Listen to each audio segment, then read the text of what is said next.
ఎన్టీఆర్, హృతిక్ రోషన్ కలిసి నటించిన war 2 cinema మరో 2 రోజుల్లో ప్రేక్షకుల ముందుకు రాబోతుంది. బిగ్గెస్ట్ మల్టీ స్టారర్ గా వస్తున్న ఈ పాన్ ఇండియా సినిమాపై మొదటి నుంచి భారీ అంచనాలు ఉన్నాయి. ఇప్పటి వరకు వచ్చిన ప్రమోషనల్ కంటెంట్ సోసోగానే ఉన్నా లేటెస్ట్ గా జరిగిన ప్రీ రిలీజ్ ఈవెంట్ తో భారీ హైప్ వచ్చేసింది. ఇది తెలుగు సినిమా అంటూ ఎన్టీఆర్ స్పీచ్ తో వార్ 2 హైప్ నెక్స్ట్ లెవెల్ కి వెళ్లిపోయింది. అలాగే ఈ సినిమాలో చాలా సర్ప్రైజ్లు, ట్విస్ట్లు ఉన్నాయని, సినిమా రిలీజ్ వరకు వాటిని రివీల్ చేయకూడదని చెప్పుకొచ్చాడు తారక్. ఈ నేపథ్యంలో వార్ 2 లో హృతిక్ ఎన్టీఆర్ తో పాటు మరో స్టార్ కూడా ఉంటాడని తెలిసిందే. అదెవరో కాదు, యానిమల్ విలన్ అని తెలుస్తోంది. యానిమల్ విలన్ బాబీ డియోల్ కూడా వార్ 2 లో క్యామియో రోల్ చేశాడట.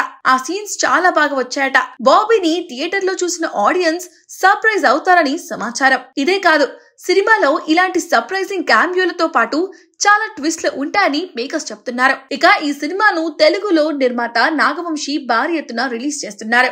ఎర్లీ మార్నింగ్ షో కూడా ప్లాన్ చేస్తున్నారు. దేవరా తర్వాత ఎన్టీఆర్ నుంచి వస్తున్న సినిమా కావడంతో టైగర్ ఫ్యాన్స్ ఈగర్ గా వెయిట్ చేస్తున్నారు. అందులోనూ టైగర్ బాలీవుడ్ డెబ్యూ మూవీ కావడంతో అంతా ఆసక్తిగా ఎదురు చూస్తున్నారు. ఇందులో ఎన్టీఆర్ పాత్ర చాలా పవర్ఫుల్ గా ఉంటుందని, టైగర్ ఫ్యాన్స్ డబుల్ కాలర్ ఎగిరేసేలా ఉంటుందని చెప్పుకొచ్చారు.